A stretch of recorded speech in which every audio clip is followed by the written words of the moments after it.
Hello everybody, Local Ranter here. I just want to talk to you about PSR, SCR, financial restrictions. I've had a couple of messages from people saying that I'm wrong because I don't believe that the financial restrictions are unfair.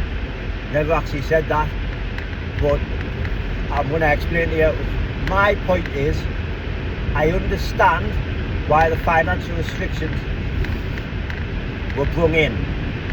They were brung in to protect clubs from Gannon under and Dana Bury. The financial restrictions weren't brung in to protect the so-called top six, right? Because just because you can spend whatever you want doesn't always mean you're going to fucking finish top of the fucking tree. Yeah, go back and have a look at history. Leicester City weren't the biggest spenders in the league when they won the league, okay? But if it was up to me, I would actually get rid of all financial restrictions.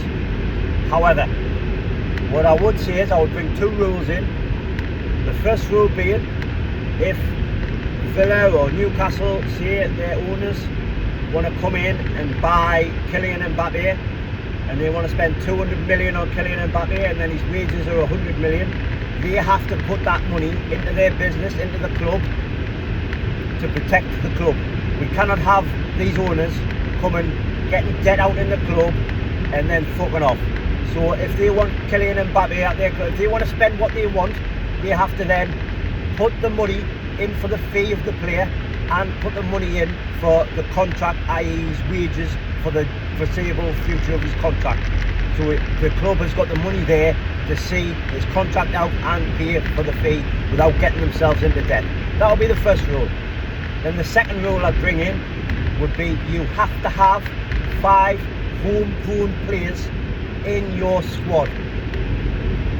We have to protect, like us, we have to make sure that England, this country, has national teams to be proud of. We have to make sure that.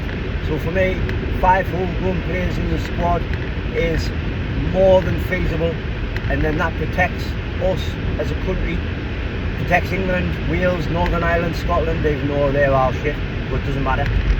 But we have to put them in place to protect them, and that is the only rules I would put into place for financial restrictions, and that is the God's honest truth gospel.